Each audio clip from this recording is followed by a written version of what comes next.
Everyone welcome back to my channel. അപ്പോൾ ഇന്നത്തെ നമ്മുടെ കണ്ടന്റ് വന്നിട്ട് നമ്മുടെ ഹെയറിൻ്റെ ഡിഫറെൻറ്റ് ടൈപ്പായിട്ട് മാറുന്നതിനെ കുറിച്ചിട്ടുള്ളൊരു വീഡിയോ ആണ്. അതായത് നമ്മുടെ ഹെയർ വന്നിട്ട് ഇപ്പം സ്ട്രെയിറ്റ് ആയിട്ടുള്ള ഹെയറുകാരായിരിക്കും, അവർ ജനിച്ചപ്പം സ്ട്രെയിറ്റ് ഹെയർ ആയിരിക്കും, പിന്നീട് അവർക്ക് ചിലപ്പോൾ കേളി ഹെയർ അല്ലെങ്കിൽ വേവി ടെക്സ്ചർ, അങ്ങനെ ടെക്സ്ചർ മാറി മാറി വരുന്നതിന് റീസൺ എന്താണെന്നുള്ളതാണ് ഇന്നത്തെ വീഡിയോ. അപ്പോൾ നിങ്ങളുടെ ഹെയറിന് അങ്ങനെ എന്തെങ്കിലും പ്രോബ്ലം വന്നിട്ടുണ്ട്, അതായത് നിങ്ങളുടെ സ്ട്രെയിറ്റ് ഹെയർ പിന്നെ കേളി ആയി അല്ലെങ്കിൽ കേളി ഹെയർ പിന്നെ സ്ട്രെയിറ്റ് ആയി, അങ്ങനെ എന്തെങ്കിലും ഡിഫറൻസ് വന്നിട്ടുണ്ടെന്നുണ്ടെങ്കിൽ ഈ വീഡിയോ നിങ്ങൾക്ക് ഹെൽപ്ഫുൾ ആയിരിക്കും. അപ്പോൾ എന്തുകൊണ്ടാണ് അങ്ങനെ വന്നതെന്ന് അറിയണമെന്നുണ്ടെങ്കിൽ വീഡിയോ ഫുള്ളായിട്ട് വാച്ച് ചെയ്യുക. അപ്പോൾ നമ്മുടെ ഹെയറിൻ്റെ ടെക്സ്ചർ ഇങ്ങനെ മാറി മാറി വരാനുള്ള മെയിൻ കാരണം എന്ന് പറഞ്ഞാൽ ജെനറ്റിക്സ് ആണ്. ഫസ്റ്റ് റീസൺ എന്ന് പറഞ്ഞാൽ നമ്മൾ ജെനറ്റിക്സ് ആണ് ഈ ഹെയറിൻ്റെ ടെക്സ്ചർ ഇങ്ങനെ മാറി മാറി വരാനുള്ള റീസൺ എന്ന് പറഞ്ഞിട്ടുണ്ടെങ്കിൽ.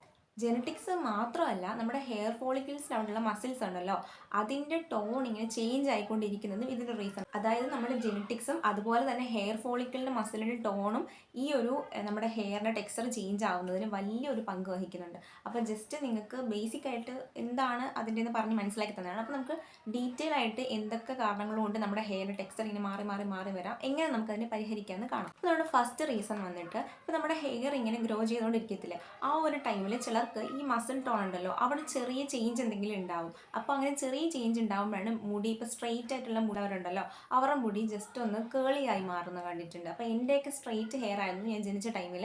ഒരു കുറച്ച് വർഷങ്ങളോളം സ്ട്രെയിറ്റ് ആയിരുന്നു, പിന്നീട് അത് ഒരു വേവി ടെക്സ്ചറായി. ഇപ്പോൾ ഏറെക്കുറെ ഒരു ചെറുതായിട്ടൊക്കെ കേളി ടെക്സ്ചറിലേക്ക് വന്നിട്ടുണ്ട്. ഞാനിപ്പോൾ ജസ്റ്റ് ഇതൊക്കെ ഒന്ന് ബാലൻസ് ചെയ്ത് പോകുന്നതുകൊണ്ട് തന്നെ പിന്നെയും ഒരു വേവി ടെക്സ്ചറിലേക്ക് എത്താറുണ്ട്. എന്നാലും ഞാൻ ഓയിലേക്ക് അപ്ലൈ ചെയ്യുന്ന സമയത്ത് ഞാൻ ഹെയറിൽ ഷാമ്പൂ ഒന്നും യൂസ് ചെയ്തിട്ടില്ലെങ്കിൽ എൻ്റെ ഹെയർ കേളി ആയിട്ടാണ് കിടക്കാറുള്ളത്. ഇനി നമ്മൾ ഷാമ്പൂ ഒക്കെ ചെയ്ത സമയത്ത് എൻ്റെ ഹെയർ ഏകദേശം ഒരു സ്ട്രെയിറ്റ് എന്ന ഒരു വേവി കൈൻഡ് ഓഫ് ടെക്സ്ചറിലാണ് കിടക്കാറുള്ളത്. അപ്പോൾ അതിൻ്റെ റീസണാണ് ഞാൻ പറഞ്ഞത്. എൻ്റെ ഹെയർ പോലും ഇത്രയും ചേഞ്ച് ആയിട്ടുണ്ടെന്നുണ്ടെങ്കിൽ അതിൻ്റെ ഓരോ റീസണും നിങ്ങൾ മനസ്സിലാക്കിയിരിക്കണം. അപ്പോൾ ഫസ്റ്റ് റീസൺ എന്ന് പറയുന്നത്, മുടി വളർന്നുകൊണ്ടിരിക്കുന്ന സമയത്ത് ചിലർക്ക് ഈ മസിൽ ടോൺ ഇല്ലേ അതിൻ്റെ അവിടെ ചെറിയൊരു ചേഞ്ച് സംഭവിക്കും. അപ്പോൾ അങ്ങനെയാണ് മുടി ഒന്ന് കേളായിട്ട് മാറുന്നത്. അങ്ങനെ കേളായിട്ട് മാറുമ്പോൾ എന്തായിരിക്കും ഉണ്ടാവുന്നത്, നമ്മുടെ ഹെയറിനൊരു ചേഞ്ച് സംഭവിക്കുന്നു. അപ്പോൾ അങ്ങനെ തന്നെയാണ് ഈ ഒരു ഹെയർ ജസ്റ്റ് സ്ട്രെയിറ്റ് ആയ ഹെയർ ഇങ്ങനെ കേളിയായി പോകുക അല്ലെങ്കിൽ വേവി ടെക്സ്ചറിലേക്ക് മാറുന്നതിനുള്ള ഫസ്റ്റ് റീസൺ ആണ് ഇത്. ഇനി നമ്മുടെ സെക്കൻഡ് റീസൺ എന്താണെന്ന് നോക്കാം. അപ്പോൾ സെക്കൻഡ് റീസൺ വന്നിട്ട് ഹോർമോണൽ ഇംബാലൻസ് ആണ്. അപ്പോൾ നമുക്കുണ്ടാകുന്ന ഈ ഹോർമോണൽ ഇംബാലൻസ് നമ്മുടെ ഹെയർ ഫോളിക്കിൾസിനെ നന്നായിട്ട് ബാധിക്കും. അങ്ങനെയാണ് നമ്മുടെ ഹെയർ ബെൻഡ് ആവാനും അങ്ങനെ കേളിയോ അല്ലെങ്കിൽ വേവി ടെക്സ്ചറിലേക്ക് മാറാനത് വേവി ടെക്സ്ചറിലേക്ക് അതിങ്ങനെ മാറിപ്പോകുന്നതിന് റീസൺ അതാണ്, ഈ ഹോർമോണൽ ഇംബാലൻസ് ആണ്. അത് കൂടുതലായിട്ട് കണ്ടുവരുന്ന ഒരു ടൈം എന്ന് പറഞ്ഞാൽ നമ്മുടെ ഈ പ്രഗ്നൻസി ടൈം, മെനോപോസിൻ്റെ ടൈമിലൊക്കെയാണ് ഹെയർ കൂടുതൽ ഹോർമോണിൻ്റെ ആ ഒരു ചേഞ്ച് ഉണ്ടാകുമ്പോഴത്തേക്കും നമ്മുടെ ഹെയറിനും അങ്ങനെ ചേഞ്ച് സംഭവിക്കാറുള്ളത്. ഇപ്പോൾ നമ്മൾ ശ്രദ്ധിച്ചറിയാൻ ചിലർ ഇങ്ങനെ പ്രഗ്നൻ്റ് ആയിട്ടുള്ള വുമൻസിൽ പെട്ടെന്ന് ഹെയർ ഗ്രോത്ത് കൂടാറുണ്ട്. ചിലർക്ക് എന്നാൽ മുടി കൊഴിഞ്ഞു പോകാറുണ്ട്. പിന്നെ ഈ ബോയ്സിൻ്റെ കാര്യം എടുക്കുകയാണ് അല്ലെങ്കിൽ ജെൻസിൻ്റെ കാര്യം എടുക്കുകയാണെന്നുണ്ടെങ്കിൽ അവർക്കൊരു ഇയർലി 20s അവർക്ക് എന്താ പറയുക, ഹെയർ ഫോളിക്കിൾസിൽ എന്തെങ്കിലും ചേഞ്ച് വന്നിട്ട് ഹെയർ ലോസ് ആയിക്കൊണ്ടേയിരിക്കും. അങ്ങനെ ഹെയർ ഫോൾസ് തുടങ്ങും. അല്ലെന്നുണ്ടെങ്കിൽ ഹെയർ ടെക്സ്ചർ പെട്ടെന്ന് മാറും. ചിലപ്പോൾ ഒരു 18-20 വയസ്സ് വരെ അവരുടെ ഹെയർ നല്ല സ്ട്രെയിറ്റ് ആണെന്നുണ്ടെങ്കിൽ പിന്നീട് അങ്ങോട്ട് കേളി ആയി തുടങ്ങിയിട്ടുണ്ടായിരിക്കും. പലർക്കും അത് എക്സ്പീരിയൻസ് ചെയ്തിട്ടുള്ളൊരു കാര്യമായിരിക്കും. അപ്പോൾ അതിൻ്റെയൊക്കെ റീസൺ എന്ന് പറഞ്ഞിട്ടുണ്ടെങ്കിൽ ഇതൊക്കെ തന്നെയാണ്. എന്നാൽ ഇത് മാത്രമല്ല, ഇനിയും റീസണുകളുണ്ട്. അപ്പോൾ നമ്മുടെ നെക്സ്റ്റ് റീസൺ വന്നിട്ട് ഡയറ്റിൽ ഉണ്ടാകുന്ന ചേഞ്ച് ആണ്. ഇപ്പോൾ നമ്മളൊരു ഡയറ്റ് എടുക്കുന്ന സമയത്ത് ചിലപ്പോൾ നമ്മൾ ആ ഫസ്റ്റ് ഒരു വീക്ക് അല്ലെങ്കിൽ കുറച്ച് ദിവസത്തേക്കും നമ്മൾ ഭയങ്കരമായിട്ട് നമുക്ക് ഡയറ്റ് എടുക്കണം എന്നുള്ള രീതിയിൽ നമ്മൾ നന്നായിട്ട് നല്ല രീതിക്ക് വർക്കൗട്ട് ചെയ്യും. അതുപോലെ തന്നെ നമ്മൾ കഴിക്കുന്ന നമ്മുടെ ഫുഡിൻ്റെ ആ ഒരു ഇൻടേക്ക് ആണല്ലോ നമുക്കെല്ലാം എന്താ പറയുക, നമുക്ക് ന്യൂട്രീഷൻ ആണെങ്കിലും എല്ലാം കിട്ടുന്നത്. അപ്പോൾ നമ്മൾ ഫസ്റ്റ് ഡേയിൽ അല്ലെങ്കിൽ ഒരു 1 വീക്കൊക്കെ നമ്മൾ നല്ല രീതിക്ക് ഫുഡ് കഴിക്കും. നമ്മൾ പ്രോട്ടീനും വൈറ്റമിൻസും കാര്യങ്ങളെല്ലാം വരുന്ന ഫുഡ് നമ്മൾ കഴിക്കും. എന്നാൽ ഒരു 1 വീക്കിന് ശേഷം നമ്മൾ ഫുഡ് കഴിക്കുന്നത് വളരെ മോശമായിട്ടായിരിക്കും. അപ്പോൾ നമുക്ക് വേണ്ട പ്രോട്ടീൻസും വൈറ്റമിൻസും മിനറൽസും ഇതൊന്നും നമ്മുടെ ബോഡിക്ക് കിട്ടാതെ വരുമ്പോൾ നമ്മുടെ ഹെയർ ഫോളിക്കിൾസിൽ എന്തെങ്കിലുമൊക്കെ ചെറിയ ചേഞ്ചൊക്കെ ഉണ്ടായിട്ട് നമ്മുടെ ഹെയറിൻ്റെ സ്ട്രക്ചർ അങ്ങനെ മൊത്തത്തിൽ മാറിപ്പോകും. അങ്ങനെ ഡയറ്റ് ചെയ്തവർക്കൊക്കെ ഒരുപാട് പേർക്കറിയാം. ഇപ്പോൾ എൻ്റെ ഒരു ഫ്രണ്ട് ഉണ്ടായിരുന്നു. അപ്പം അവൾ ഇതുപോലെ ഡയറ്റ് ചെയ്ത സമയത്ത് നല്ല രീതിക്ക് തടിയുള്ളൊരു ആളായിരുന്നു അവൾ. അപ്പോൾ അവൾ ഇതുപോലെ ഡയറ്റ് ചെയ്തു. എനിക്കൊന്നൊരു 10th പഠിക്കുന്ന ടൈമിൽ എങ്ങാണ്ട് അവൾ ഡയറ്റ് സ്റ്റാർട്ട് ചെയ്തിട്ട് ഫുള്ളായിട്ട് ഏകദേശം നല്ല രീതിക്ക് തന്നെ വെയിറ്റൊക്കെ കുറഞ്ഞിട്ടുണ്ടായിരുന്നു. പക്ഷേ പെട്ടെന്ന് തന്നെ ഫുഡൊക്കെ ഒഴിവാക്കിയൊക്കെ നിന്നപ്പോഴത്തേക്കിന് ഹെയറിൽ പെട്ടെന്ന് അത് കാണാൻ പറ്റി. കാരണം നന്നായിട്ട് ഹെയർ ലോസ് ഉണ്ടായിട്ട് നമ്മുടെ ആ ഒരു തലയൊട്ടിയില്ല, ഇതൊക്കെ നന്നായിട്ട് ആ ഒരു സ്കാൽപ്പൊക്കെ തെളിഞ്ഞ് കാണാൻ പറ്റുന്ന രീതി വരെ വന്നിട്ടുണ്ട്. അപ്പോൾ നമ്മളൊരു ഡയറ്റ് എടുക്കുന്ന സമയത്ത് നമുക്ക് വേണ്ട പ്രോട്ടീൻസും അതുപോലെ വൈറ്റമിൻസൊക്കെ അതിൽ ആഡ് ആവുന്നുണ്ടോ നോക്കിയിട്ട് വേണം നമ്മൾ ഡയറ്റ് എടുക്കാനായിട്ട്. അല്ലാതെ നമ്മൾ പെട്ടെന്ന് അങ്ങോട്ട് ഫുഡൊന്നും ഒഴിവാക്കുക അങ്ങനെ ചെയ്യരുത്. അപ്പോൾ നമ്മൾ മെയിനായിട്ട് ഡയറ്റ് എടുക്കുമ്പോൾ കൂടുതൽ പേര് പറയുന്ന കാര്യമാണ് നമ്മൾ ചോറിൻ്റെ അളവ് കുറച്ചിട്ട് അതുപോലെ നമ്മുടെ ഈ ഒരു തോരൻ കാര്യങ്ങളൊക്കെ ഉണ്ട്, ചിലർക്ക് ഉപ്പേരി എന്നൊക്കെ പറയും, അതിൻ്റെ അളവ് കൂട്ടുക. കാരണം അതിലാണ് നമുക്ക് കൂടുതലായിട്ടും പ്രോട്ടീൻസും മിനറൽസും വൈറ്റമിൻസും ഇതെല്ലാം കിട്ടുന്നത്. അപ്പോൾ അത് കിട്ടിയാൽ മാത്രം നമ്മുടെ ബോഡിക്ക് ഗുണം ഉണ്ടാവും. നമ്മൾ ചോറ് കഴിച്ചതുകൊണ്ട് ബോഡിക്ക് പ്രത്യേകിച്ച് ഗുണമൊന്നും ഉണ്ടാവുന്നില്ല.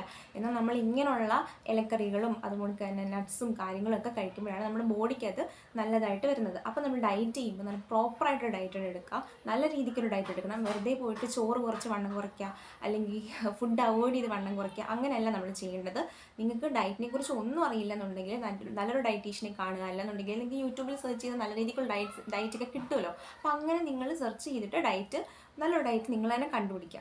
അപ്പോൾ ഈ ഡയറ്റ് എടുത്തവർക്ക് മനസ്സിലാവും, നമ്മൾ നല്ല ഡയറ്റ് എടുത്തവർക്ക്, അതായത് നമ്മൾ മോശമായിട്ട് ഡയറ്റ് ചെയ്തവരല്ല, നല്ല രീതിക്ക് ഡയറ്റ് എടുത്തവർക്ക് ഹെയറിനുള്ള ടെക്സ്ചറിന് ചേഞ്ച് തന്നെ മനസ്സിലാവുന്നവരുണ്ടായിരിക്കും. ഇപ്പോൾ നമ്മൾ ഈ യൂട്യൂബ്, ഇൻസ്റ്റാഗ്രാം ഒക്കെ തുറന്നു കഴിഞ്ഞാൽ നമുക്ക് വരുന്ന കുറേ റീലൊക്കെ, ഈ ഇടയ്ക്ക് എനിക്ക് വന്ന റീലെല്ലാം അങ്ങനെയായിരുന്നു. നമ്മൾ ഈ എക്സർസൈസ് ചെയ്തിട്ട് നമ്മൾ വെയിറ്റ് ലോസ് ഉണ്ടായതുകൊണ്ട് തന്നെ നമ്മുടെ ഫേസിൽ വരുന്ന ചേഞ്ച്, നല്ല രീതിക്കൊരു ചേഞ്ച്. കാരണം നമ്മൾ പിമ്പിൾസ്, അതുപോലെ തന്നെ നമ്മുടെ സ്കിന്നിന് അണീവൻ സ്കിൻ ടോണൊക്കെ ആയിരിക്കും, അതൊക്കെ മാറി നല്ല ക്ലിയർ ആയിട്ടുള്ള പെർഫെക്റ്റ് ആയിട്ടുള്ള സ്കിന്ന് കിട്ടിയിട്ടുള്ള ഒരുപാട് പേർ റീൽ ഞാൻ കണ്ടിട്ടുണ്ട്. അപ്പോൾ അതിൻ്റെ കാരണം എന്താ, നമുക്ക് നല്ലൊരു ഡയറ്റ് എടുത്തതുകൊണ്ടായിരിക്കും അങ്ങനൊരു ഇത് കിട്ടിയത്. ഇപ്പോൾ ഷുഗറൊക്കെ കട്ട് ചെയ്തിട്ട് നല്ല പ്രോട്ടീനും മിനറലും വൈറ്റമിൻസും ഇതെല്ലാം കൂടെ കഴിച്ചിട്ട് നല്ലൊരു അവർക്ക് ബോഡി ബിൽഡപ്പിന് അവർക്ക് അത് ഹെൽപ്പ് ചെയ്യും. അപ്പം അങ്ങനെയൊക്കെ നോക്കുക. അപ്പം ഡയറ്റ് എടുക്കുമ്പോൾ എല്ലാവരും മെയിനായിട്ട് അത് ശ്രദ്ധിക്കുക. ഇനി 5th റീസൺ വന്നിട്ട് നമ്മൾ ഷാമ്പൂ ചെയ്യുന്നതാണ്. ഓവറായിട്ട് ഷാമ്പൂ ചെയ്യുന്നത് നമ്മുടെ ഹെയറിനെ നന്നായിട്ട് ബാധിക്കും. നമ്മൾ ഷാമ്പൂ ചെയ്യുന്നത് വീക്ക്ലി വൺസ് അല്ലെങ്കിൽ ട്വൈസ്, അതിൻ്റെ ആവശ്യമുള്ളൂ, അതിൽ കൂടുതൽ നമ്മൾ ഷാമ്പൂ ചെയ്യരുത്. അതുപോലെ തന്നെ നമ്മൾ ഷാമ്പൂ തിരഞ്ഞെടുക്കുന്ന സമയത്ത് ഹാർഷായിട്ടുള്ള ഷാമ്പുകൾ തിരഞ്ഞെടുക്കാതിരിക്കുക. നല്ല മൈൽഡായിട്ടുള്ള ഷാമ്പൂ കിട്ടുകയാണെന്നുണ്ടെങ്കിൽ അത് തന്നെ ആയിരിക്കും നല്ല ബെസ്റ്റ് എന്ന് പറയുന്നത്. പിന്നെ നമ്മൾ എപ്പോഴും ഷാമ്പു യൂസ് ചെയ്യുന്നൊരു ക്യാരക്ടറാണ് നമുക്കുള്ളതെന്നുണ്ടെങ്കിൽ അത് മാറ്റുക. കാരണം ഷാമ്പു എത്രത്തോളം നമ്മൾ കൂടുതൽ ചെയ്യുന്നോ അത്രത്തോളം നമ്മുടെ മുടിയെ അത് ബാധിക്കും. അതുപോലെ തന്നെ ഡ്രൈ ഹെയർ ആണെങ്കിൽ എസ്പെഷ്യലി നിങ്ങൾക്ക് നല്ല ഹെയർ ഫോൾ ഉണ്ടാവും, നിങ്ങളുടെ ഹെയറിൻ്റെ ടെക്സ്ചർ ഫുള്ളായിട്ട് മാറിപ്പോകും. അതുകൊണ്ട് നിങ്ങൾക്ക് ഡ്രൈ ഹെയർ ഉള്ളവർ മെയിനായിട്ട് ഷാമ്പു ചെയ്യുന്നത് അതിന് കുറച്ച് കൊണ്ടുവരിക. ഒരു എന്താ പറയുക, വീക്ക്ലി വൺസ് മതി. വീക്ക്ലി വൺസ് തന്നെ കുറയ്ക്കാൻ പറ്റുമെങ്കിൽ അത്രയും നല്ലത്, നിങ്ങളുടെ ഹെയറിന് അത്രയും നല്ലത്. പിന്നെ ഓയിലി ഹെയർ ആണെന്നുണ്ടെങ്കിൽ അവർക്ക് വീക്ക്ലി ട്വൈസ് ഒക്കെ യൂസ് ചെയ്യാൻ പറ്റും. പിന്നെ ഇപ്പം നമ്മൾ ജനറ്റിക് ആയിട്ടുള്ള കാര്യങ്ങളാണ് ഈ പറഞ്ഞത്. ഇപ്പം സ്ട്രെയിറ്റ് ആയിട്ടുള്ള ഹെയർ, സ്ട്രെയിറ്റ് ആയിട്ട് നമ്മൾ ജനിച്ച സമയത്ത് നമുക്ക് നല്ല സ്ട്രെയിറ്റ് ഹെയർ ആയിരുന്നു, കുറേ നാളൊക്കെ സ്ട്രെയിറ്റ് ആണ്. പിന്നീട് കുറച്ച് നാൾ കഴിഞ്ഞപ്പോൾ അത് വേവി അല്ലെങ്കിൽ കേളി ടെക്സ്ചറിലേക്ക് മാറിയിട്ടുണ്ടെങ്കിൽ, ഇപ്പോൾ ഈ പറഞ്ഞ ഇത്രയും കാര്യങ്ങളുണ്ടല്ലോ, ഇതൊക്കെയെന്ന് പറഞ്ഞിട്ടുണ്ടെങ്കിൽ നമ്മൾ ജനറ്റിക് ആയിട്ട് നമ്മുടെ ഹെയറിൻ്റെ ടെക്സ്ചർ മാറാനുള്ള റീസൺ ആണ്. എന്നാൽ നമ്മൾ ഇപ്പം ഇപ്പം എൻ്റെ എക്സാമ്പിൾ എടുക്കാം. ഞാൻ ജനിച്ച സമയത്ത് എനിക്ക് നല്ല സ്ട്രെയിറ്റ് ഹെയർ ആയിരുന്നു, കുറേ വർഷങ്ങളോളം എനിക്ക് സ്ട്രെയിറ്റ് ഹെയർ തന്നെയായിരുന്നു. എന്നാൽ കുറച്ച് നാൾക്ക് ശേഷം അത് വേവിയായി, പിന്നെ അത് കേളിയായി, അങ്ങനെ മാറി തുടങ്ങി. അതിൻ്റെ റീസൺ എന്താണെന്ന് വെച്ചിട്ടുണ്ടെങ്കിൽ ലൈഫ് സ്റ്റൈലായിരിക്കും. നമ്മുടെ ലൈഫ് സ്റ്റൈൽ വരുന്ന ചേഞ്ച് ആയിരിക്കും ഈ ഒരു ഹെയറിൻ്റെ ടെക്സ്ചർ ഇങ്ങനെ മാറി വരാനുള്ള റീസൺ. ഓക്കെ, ഇനി നെക്സ്റ്റ് റീസൺ വന്നിട്ട് നമ്മുടെ ഹെയറിൽ ചെയ്യുന്ന ട്രീറ്റ്മെൻറ്റ്സ്. ഇപ്പം സ്ട്രെയിറ്റനിങ്, അതുപോലെ സ്മൂത്തനിങ്, കെരാറ്റിൻ, അതുകൊണ്ടുള്ള ഏതെങ്കിലും ട്രീറ്റ്മെൻറ്റുകൾ, പിന്നെ കളറിങ്, ഇതെല്ലാം നമ്മുടെ ഹെയറിനെ നന്നായിട്ട് ബാധിക്കാം. ഇതൊക്കെയെന്ന് പറഞ്ഞാൽ നമ്മുടെ ടെക്സ്ചർ ഉണ്ടല്ലോ, ആ ഒരു ഹെയറിൻ്റെ ബോണ്ട് ഉണ്ടായിരിക്കും, ആ ബോണ്ടിനെ ബ്രേക്ക് ചെയ്തിട്ടായിരിക്കും ഇങ്ങനെ ഹെയർ സ്ട്രെയിറ്റ് ആവുക, സ്മൂത്ത് ആവുക ചെയ്യുന്നത്. കാരണം നമുക്കറിയാം, നാച്ചുറലി ഒരിക്കലും നമ്മുടെ ഹെയറിൽ ഒരു നാച്ചുറൽ ആയിട്ടൊരു പാക്ക് അപ്ലൈ ചെയ്തിട്ട് സ്ട്രെയിറ്റ് ആക്കാൻ പറ്റില്ല. അത് നമ്മൾ കെമിക്കലായിട്ട് എന്തെങ്കിലും അപ്ലൈ ചെയ്യണം അല്ലേ. അപ്പോൾ നമ്മളുടെ കെമിക്കൽ ക്രീം നമ്മൾ യൂസ് ചെയ്യുന്ന സമയത്ത്, ഇപ്പോൾ സ്ട്രെയിറ്റോ സ്മൂത്തോ എന്തായിക്കോട്ടെ, നമ്മൾ എന്ത് ട്രീറ്റ്മെൻറ്റ് ചെയ്താലും നമ്മളൊരു ക്രീം യൂസ് ചെയ്യുമ്പം ആ ഒരു ബോണ്ട് ബ്രേക്കായി പോകുമ്പോൾ എന്തുണ്ടാവും, അത് സ്ട്രെയിറ്റ് ആയിട്ട് വരും. അങ്ങനെയാണ് നമ്മുടെ ഹെയർ. അപ്പോൾ അതൊരു ഡാമേജ് ആവുകയാണ് നമ്മുടെ ഹെയർ അല്ലേ. നമ്മൾ വിചാരിക്കും അത് നല്ലതായിരിക്കും, പക്ഷേ അത് ഡാമേജ് ആയി പോവാണ് ചെയ്യുന്നത്. അപ്പം കാണാൻ ഭംഗിയുണ്ടെങ്കിലും നമ്മുടെ ഹെയർ ഇങ്ങനെ ഡാമേജ് ആയിക്കൊണ്ടിരിക്കുകയാണ്. അപ്പോൾ അത് ചെയ്യുന്നവർക്കും ഹെയറിൻ്റെ ടെക്സ്ചറിൽ ചേഞ്ച് ഉണ്ടാവും. മെയിൻലി കളറിങ് കേട്ടോ. കാരണം കളറിങ് ചെയ്തവരുടെ അടുത്ത് ചോദിച്ചാൽ നിങ്ങൾക്ക് മനസ്സിലാവും, അവരുടെ ഹെയർ ഇപ്പം നല്ല സോഫ്റ്റോ സ്മൂത്തോ ആയ ഹെയർ ആണെങ്കിൽ പോലും പെട്ടെന്ന് അവരുടെ ഹെയർ പിന്നീട് ഡ്രൈ ആയി പോയിട്ടുണ്ട്. കാരണം കളർ ചെയ്യുമ്പോഴത്തേനും പെട്ടെന്ന് നമ്മുടെ ഹെയർ ഡ്രൈ ആയി പോകും. നമ്മൾ എത്ര കെയർ ചെയ്താൽ പോലും ഏറെക്കുറെ നമുക്ക് മെയിൻറ്റെയിൻ ചെയ്ത് പോകാം എന്നുള്ളതേ ഉള്ളൂ, പക്ഷേ നല്ല രീതിക്ക് ഡ്രൈ ആയി പോകും നമ്മൾ കളർ ചെയ്തിട്ടുണ്ടെങ്കിൽ. ഇനി നെക്സ്റ്റ് റീസൺ വന്നിട്ട് സ്ട്രെസ്സാണ്. കാരണം നമുക്കറിയാം എല്ലാ അസുഖങ്ങളുടെയും അല്ലെങ്കിൽ എല്ലാ പ്രശ്നങ്ങളുടെയും മെയിൻ റീസൺ സ്ട്രെസ് തന്നെയാണ്. അപ്പോൾ അത് നമുക്ക് ഫുള്ളായിട്ട് അങ്ങ് അവോയ്ഡ് ചെയ്യാൻ പറ്റുന്ന കാര്യമില്ല, പക്ഷേ നമ്മളതിനെ കുറച്ച് കൊണ്ടുവരിക, അല്ലെങ്കിൽ എന്തെങ്കിലുമൊക്കെ മാർഗ്ഗങ്ങൾ കണ്ടുപിടിക്കുക. നമ്മൾ ആ ഒരു സ്ട്രെസ് ഇങ്ങനെ കുറച്ച് കൊണ്ടുവരാം. നമുക്ക് എന്തെങ്കിലും റിലാക്സിങ് എക്സസൈസുകൾ ഉണ്ടായിരിക്കും, നമുക്ക് മെഡിക്കേഷൻസ് ഒക്കെ ചെയ്യാൻ പറ്റും. അങ്ങനെ ഓരോന്നും ചെയ്ത് നമ്മുടെ സ്ട്രെസ്സിനെ കുറച്ച് കൊണ്ടുവരിക, അല്ലെങ്കിൽ കൺട്രോൾ ചെയ്ത് കൊണ്ടുവരിക. ഇല്ലെന്നുണ്ടെങ്കിൽ നമുക്കിങ്ങനെ ഹെയർ ഫോൾ ഉണ്ടാവുക, അല്ലെങ്കിൽ ഹെയറിൻ്റെ ടെക്സ്ചർ തന്നെ മാറിപ്പോകാനുള്ള റീസൺ സ്ട്രെസ്സ് കാരണം തന്നെ നമുക്ക് ഉണ്ടാവാം. പിന്നെ നമ്മുടെ ഹെയർ ഫോൾ ഉണ്ടാവുന്നതും ഹെയറിൻ്റെ ആ ഒരു ടെക്സ്ചർ മാറാനുള്ള നെക്സ്റ്റ് റീസൺ എന്ന് പറഞ്ഞാൽ അലോപേഷ്യ എന്ന് പറഞ്ഞ ഒരു ഡിസീസ്. നിങ്ങൾക്ക് എല്ലാവർക്കും അറിയാവുന്നതായിരിക്കും അലോപേഷ്യ എന്താണെന്നുള്ളത്. ഇങ്ങനെ ഹെയർ അവിടെ നിന്ന് ഇവിടുന്നൊക്കെ കുറച്ചായിട്ട് ഇങ്ങനെ പോവാം. പിന്നെ ഈ അലോപേഷ്യയുടെ സീവിയർ ആയിട്ടുള്ള സിംറ്റംസിൽ അല്ലെങ്കിൽ സീവിയർ ആയിട്ടുള്ള ഡിസീസ് ആകുമ്പോഴാണ് ഹെയർ ഫുള്ളായിട്ട് പോവുകയോ അല്ലെങ്കിൽ ഹെയറിൻ്റെ ടെക്സ്ചർ ഫുള്ളായിട്ട് മാറുകയും ചെയ്യുന്നത്. വലിയ കുഴപ്പമില്ല, ഒരു മൈൽഡായിട്ടുള്ള ഒരു ഡിസീസ് ആണെന്നുണ്ടെങ്കിൽ നിങ്ങളുടെ ഹെയർ അത്രയൊന്നും പോകില്ല, നിങ്ങൾക്ക് തിരിച്ച് കൊണ്ടുവരാനായിട്ട് പറ്റും. ഈ ഓരോ മെഡിസിൻസ് ഉണ്ടല്ലോ, നമ്മളിപ്പോൾ ചിലപ്പോൾ തൈറോയിഡിന് എടുക്കുന്ന മെഡിസിൻ ഉണ്ടാവും, അല്ലെങ്കിൽ ഓരോരോ അങ്ങനെ അസുഖങ്ങൾക്ക് എടുക്കുന്ന മെഡിസിൻ കാരണം നമ്മുടെ ഹെയറിൻ്റെ ടെക്സ്ചർ ചേഞ്ച് ആകും. പിന്നെ വന്നിട്ട് നമ്മുടെ വൈറ്റമിൻ ഡി ഡെഫിഷ്യൻസി വരുവാണെന്നുണ്ടെങ്കിൽ ഹെയർ ഫോൾ നന്നായിട്ടുണ്ടാവും. കാരണം എനിക്ക് വൈറ്റമിൻ ഡി ഡെഫിഷ്യൻസി ഉണ്ടായ സമയത്ത് നല്ല രീതിക്ക് ഹെയർ ഫോൾ ഉണ്ടായിട്ടുണ്ടായിരുന്നു. വൈറ്റമിൻ ഡി ഡെഫിഷ്യൻസി വരുമ്പോൾ ഹെയറിൻ്റെ ടെക്സ്ചറും മാറാം, ഹെയർ ഫോൾ ഉണ്ടാവാം. അപ്പോൾ അതൊക്കെ നമ്മൾ ശ്രദ്ധിക്കുക. വൈറ്റമിൻ നമുക്ക് കുറവാണെന്നുണ്ടെങ്കിൽ അതിന് നമ്മൾ ഹോസ്പിറ്റലിൽ പോവുക, ഡോക്ടറിനെ കാണുക, തരുന്ന മരുന്നുകൾ കഴിക്കുക. എന്നാൽ മാത്രം നമ്മുടെ ഹെയറിനെ നമുക്ക് പിന്നെയും തിരിച്ചു കൊണ്ടുവരാൻ പറ്റും. ഇനി അടുത്ത റീസൺ വന്നിട്ട് സ്മോക്കിംഗ് ആണ്. കാരണം ഈ സ്മോക്കിംഗ് അതുകൊണ്ട് ആൽക്കഹോളൊക്കെ യൂസ് ചെയ്യുന്നവർക്ക് ഹെയർ പെട്ടെന്ന് തന്നെ അവരുടെ ഹെയർ ടെക്സ്ചർ മാറിപ്പോകും. അതുപോലെ തന്നെ അവർ കഷണ്ടിയായി പോകാനൊക്കെ നല്ല ചാൻസ് ഉണ്ട്. അപ്പോൾ നിങ്ങൾ ആൽക്കഹോളോ സ്മോക്കിംഗ് എന്തെങ്കിലുമൊക്കെ ഉണ്ടെന്നുണ്ടെങ്കിൽ അത് സ്റ്റോപ്പ് ചെയ്യുക. കാരണം നിങ്ങളുടെ ഹെയർ നല്ല രീതിക്ക് ഡാമേജ് ആയിപ്പോകും. അപ്പോൾ ഈ നെക്സ്റ്റ് റീസൺ വന്നിട്ട് പ്രോപ്പർ സ്ലീപ്പാണ്. നമുക്കൊരു 8 മണിക്കൂർ, അതായത് 8 അവറെങ്കിലും നമ്മൾ കറക്റ്റായിട്ട് ഉറങ്ങുക എന്നുള്ളതാണ്. എന്നാൽ മാത്രമേ നമ്മുടെ ഹെയർ ആയാലും ബോഡി ആയാലും സ്കിന്നാണെങ്കിലും ഒക്കെ നന്നായിട്ടിരിക്കാനായിട്ട് പറ്റുള്ളൂ. കാരണം നമുക്കൊരു റെസ്റ്റ് വേണ്ടതുപോലെ കണക്ക് നമ്മുടെ ബോഡിക്കും സ്കിന്നിനും എല്ലാം ഒരു റെസ്റ്റ് കിട്ടുന്ന ടൈമാണ് നമ്മൾ ഉറങ്ങുമ്പോൾ. അപ്പോൾ ആ ഒരു സമയം കൊടുത്താൽ മാത്രമേ ആ റിപ്പയർ ആവാൻ പറ്റൂ. നമ്മുടെ സ്കിന്നൊക്കെ ഇപ്പോൾ എന്തെങ്കിലും മുറിഞ്ഞിട്ടൊക്കെ ഇരിക്കുകയാണെന്നുണ്ടെങ്കിൽ അതൊക്കെ റിപ്പയർ ആവണമെന്നുണ്ടെങ്കിൽ നമുക്ക് നല്ലൊരു ഉറക്കം ആവശ്യമാണ്.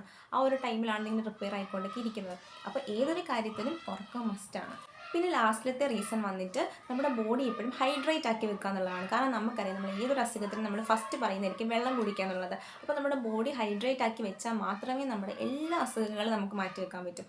എല്ലാ അസുഖങ്ങൾക്കും ഒരു ഒറ്റമൂലി എന്ന് പറയുന്നതാണ് നമ്മൾ ഈ വെള്ളം കുടിക്കുക എന്നുള്ളത്. അപ്പം ബോഡി നല്ല ഹൈഡ്രേറ്റ് ആയിട്ടിരിക്കുക എപ്പോഴും. പിന്നെ നിങ്ങൾക്ക് ഇപ്പോൾ വന്നിട്ടുള്ള ഒരു ഡൗട്ടായിരിക്കും, ഈ നമുക്കിങ്ങനെ ലൈഫ് സ്റ്റൈൽ ചേഞ്ച് കാരണം ഉണ്ടായ ഹെയറിലുള്ള ചേഞ്ച് നമുക്ക് മാറ്റിയെടുക്കാൻ പറ്റുമെന്ന്. നമുക്കൊരു 90% കേസിൽ നമുക്കൊന്ന് മാറ്റിയെടുക്കാൻ പറ്റും. ഇപ്പോൾ എൻ്റെ കാര്യം പറയുകയാണെങ്കിൽ പോലും എൻ്റെ സ്ട്രെയിറ്റ് ഹെയർ ആയിരുന്നു, അത് പിന്നീട് വേവി ആയി, പിന്നെ അത് കേളി ടെക്സ്ചറിലേക്ക് വന്നു. ഇപ്പം എന്താ പറഞ്ഞാൽ ഫുള്ളായിട്ട് അങ്ങനെ സ്ട്രെയിറ്റ് ആയിട്ടൊന്നും വന്നിട്ടില്ല, എന്നാൽ ഒരു വേവിയും കേളിയുടെ ഇടയ്ക്ക് നിൽക്കുന്നൊരു ടെക്സ്ചറാണ് എൻ്റെ ഹെയറിന്.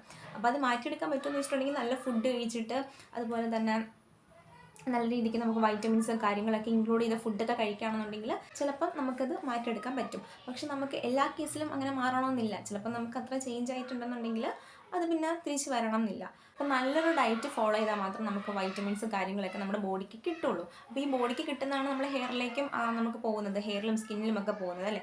അപ്പം നമ്മൾ ഫസ്റ്റ് ചെയ്യേണ്ടത് വെച്ചിട്ടുണ്ടെങ്കിൽ നമുക്കിപ്പം നല്ല രീതിക്ക് ഡയറ്റ് എടുക്കുന്ന ഒരാളാണ് എന്നുണ്ടെങ്കിൽ നല്ല രീതിക്ക് ഹെയറും കാര്യങ്ങളൊക്കെ സെറ്റായിട്ട് ഇരിക്കും. ഇനിയിപ്പോൾ അതല്ല, നിങ്ങൾ നല്ല രീതിക്ക് ഡയറ്റ് എടുത്ത് പോയിട്ട് പെട്ടെന്ന് നിങ്ങളുടെ ഡയറ്റ് നിങ്ങൾ ശരിയായിട്ട് എടുക്കുന്നില്ല എന്നുണ്ടെങ്കിൽ നിങ്ങൾക്ക് നിങ്ങളുടെ ഹെയർ ഉണ്ടല്ലോ, ആ ഹെയറിൻ്റെ ടോപ്പ് പോർഷൻ എന്ന് പറയുന്നത് നല്ല തിക്കായിട്ടുള്ള ഹെയർ ആയിരിക്കും. പിന്നെ കുറച്ചുകൂടെ ലോവർ ആയിട്ടുള്ള പോർഷൻ, നമ്മുടെ ഈ ഒരു ടിപ്പിൽ തുടങ്ങത്തില്ലേ, ആ ഒരു പോർഷൻ എന്ന് പറയുമ്പോൾ ഭയങ്കര തിന്നായിരിക്കും. അപ്പോൾ എന്ത് സംഭവിക്കും, അവിടെ മുകളിൽ വെയിറ്റ് കൂടുതലല്ലേ, വെയിറ്റ് കൂടുതലാവുമ്പോൾ എന്തും അതിങ്ങനെ കുറച്ച് ബെൻഡായി വരും. അപ്പോൾ നമ്മുടെ ഹെയർ കേളി ആവാനായിട്ടുള്ള സാധ്യതയുണ്ട്. അപ്പോൾ അങ്ങനെയാണ് നമ്മുടെ ഡയറ്റിൽ ചേഞ്ച് വരുമ്പോൾ നമ്മുടെ ഹെയർ അങ്ങനെ തിന്നായി പോകുന്നു. അപ്പോൾ എൻ്റെ ഹെയറിലാണെങ്കിൽ പോലും ഇങ്ങനെ അറ്റത്തേക്ക് വരുന്തോറും ഭയങ്കരമായിട്ട് തിന്നായിട്ട് ഓൾറെഡി എല്ലാവരുടെയും ഹെയർ അങ്ങനെയാണ്, അറ്റത്തേക്ക് വരുന്തോറും തിന്നായിട്ടാണ് വരുന്നത്. എന്നാൽ പോലും നമ്മൾ കൂടുതലായിട്ട് ഇങ്ങനെ തിന്നായി വരിക, സ്പ്ലിറ്റൻസ് വരിക. അപ്പോൾ എൻ്റെയൊക്കെ ഹെയറിൽ നല്ല രീതിക്ക് സ്പ്ലിറ്റൻസ് കാര്യങ്ങളൊക്കെ ഉണ്ട്. അതിനൊക്കെ കാരണം നമ്മൾ പ്രോപ്പറായിട്ടുള്ള നല്ല രീതിക്കുള്ള ഫുഡ് കഴിക്കുക, പ്രോപ്പറായിട്ട് ഫുഡ് കഴിക്കുക, ഇതൊക്കെ തന്നെയാണ്. അപ്പോൾ ജസ്റ്റ് നിങ്ങളിതൊക്കെ ട്രൈ ചെയ്ത് നോക്കുക, നിങ്ങളുടെ ഹെയറിന് എന്തായാലും ചേഞ്ച് ഉണ്ടാവും. അപ്പോൾ അത്രയുള്ള ഇന്നത്തെ വീഡിയോ ഇഷ്ടപ്പെട്ടിട്ടുണ്ടെന്നുണ്ടെങ്കിൽ ലൈക്ക് ചെയ്യുക, ഷെയർ ചെയ്യുക, സബ്സ്ക്രൈബ് ചെയ്യുക. അപ്പോൾ അത്രേ ഉള്ളൂ ഇന്നത്തെ വീഡിയോ. അപ്പോൾ ഇതുകൊണ്ടുള്ള യൂസ്ഫുൾ കണ്ടന്റ് നിങ്ങൾക്ക് വേണമെന്നുണ്ടെങ്കിൽ ജസ്റ്റ് ഒന്ന് സബ്സ്ക്രൈബ് ചെയ്ത് വെക്കുക. അതേപോലെ ഓൾ എന്നുള്ള ഓപ്ഷൻ ഒന്ന് എനേബിൾ ചെയ്ത് വെച്ചേക്കാം. അത്രേ ഉള്ളൂ.